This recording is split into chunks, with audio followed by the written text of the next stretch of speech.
Private స్కూళ్లలో ఫీజులతో parents పరేషాన్ అవుతున్నారు.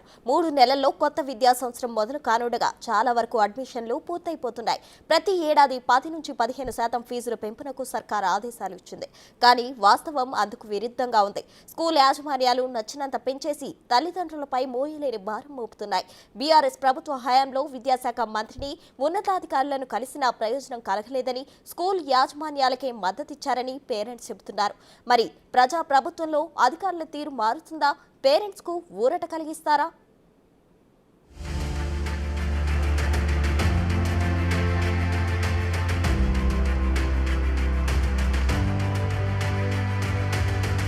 రాష్ట్రంలోని 10,763 ప్రైవేట్, కార్పొరేట్ స్కూళ్లలో 32 లక్షల మందికి పైగా విద్యార్థులు చదువుతున్నారు. వీటిలో స్కూల్ స్థాయిని బట్టి ఏటా 20,000 నుంచి 5 లక్షల దాకా ఫీజులు వసూలు చేస్తున్నారు.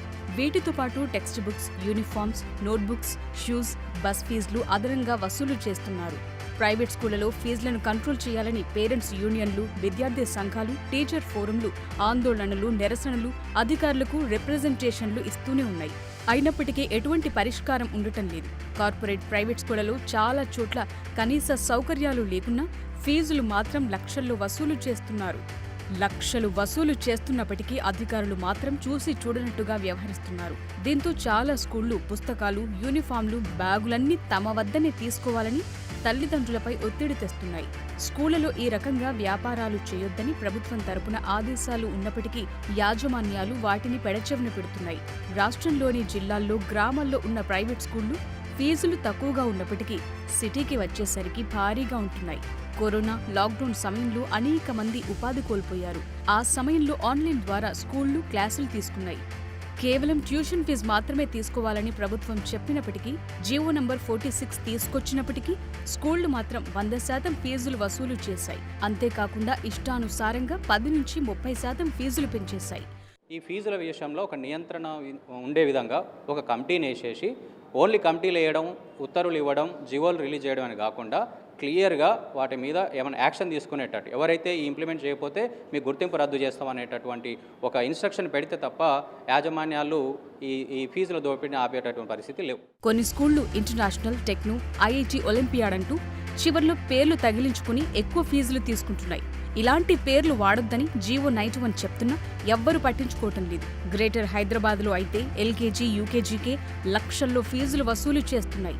ఇప్పటికే మెజార్టీ స్కూళ్లలో వచ్చే అకాడమిక్ ఇయర్కి అడ్మిషన్లు పూర్తయ్యాయి.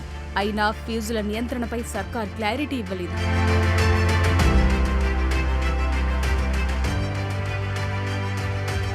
పేరెంట్స్, స్టూడెంట్ యూనియన్ల ఆందోళనలతో 2017లో ఓయూ మాజీ వీసీ ప్రొఫెసర్ తిరుపతిరావు నేతృత్వంలో ప్రభుత్వం కమిటీని వేసింది. ఆ కమిటీ పేరెంట్స్, మేనేజ్మెంట్లతో చర్చలు జరిపి సర్కారుకు నివేదిక అందించింది. ఏటా 10% ఫీజును మేనేజ్మెంట్లు పెంచుకోవచ్చని, అంతకు మించి పెంచాలంటే సర్కారు అనుమతి తీసుకోవాలని కమిటీ సూచించింది. ఆ కమిటీ ప్రతినిధులు అప్పట్లో మేనేజ్మెంట్లతో కుమ్మక్కై ఇలాంటి ప్రతిపాదనలు చేశారనే విమర్శలొచ్చాయి. మరోవైపు ఫీజుల నియంత్రణపై పేరెంట్స్ కోర్టుకుపోతే తిరుపతిరావు కమిటీ వేశామంటూ సర్కారు దాటవేసింది. కానీ ఇప్పటికీ ఆ కమిటీ నివేదికను బయటపెట్టలేదు, అటు అమలు చేయలేదు. ఫీజుల నియంత్రణ కోసం ప్రత్యేకంగా చట్టం తీసుకొస్తామని అప్పట్లో మాజీ సీఎం కేసీఆర్ అధ్యక్షతన జరిగిన కేబినెట్ మీటింగ్లో నిర్ణయం తీసుకున్నారు. దీనికోసం ప్రత్యేకంగా 14 మందితో గ్రూప్ ఆఫ్ మినిస్టర్స్ కమిటీని నియమించారు. ఈ కమిటీ సమావేశమై గతంలో ప్రొఫెసర్ తిరుపతిరావు కమిటీ చేసిన ప్రతిపాదనలపైనే చర్చించి వాటి నుంచే కొన్ని ప్రపోజల్స్ ను సర్కారుకు పంపించింది. ఏటా 10% పెంచుకోవచ్చనే ప్రతిపాదన చేసింది. ఫీజుల వివరాలను స్కూల్ వెబ్సైట్లో పెట్టాలని, ఫీజులన్నీ డిజిటల్ మోడ్లోనే వసూలు చేయాలని సర్కారుకు సూచించింది. ఈ కమిటీ మినిట్స్ బయటకు రావడంతో పేరెంట్స్, స్టూడెంట్ల నుంచి తీవ్ర వ్యతిరేకత వచ్చింది. దీంతో చట్టంపై ఊసే వినిపించడం లేదు. 10th క్లాస్లో నేను ఇప్పుడు 80,000 రూపీస్ పే చేస్తున్నాను. 80,000 పే చేస్తున్నాను. ఇంకా 60,000, 40,000 కూడా ఫీజులు పే చేస్తున్నాను. కానీ ఇదే బాధ నాకు ఏదో పేరెంట్ చెప్తున్నారు కదా, యాజ్ ఏ పేరెంట్గా మేము ఒక జీతం మీద ఆధారపడి పిల్లల్ని మాత్రం పెంచలేం.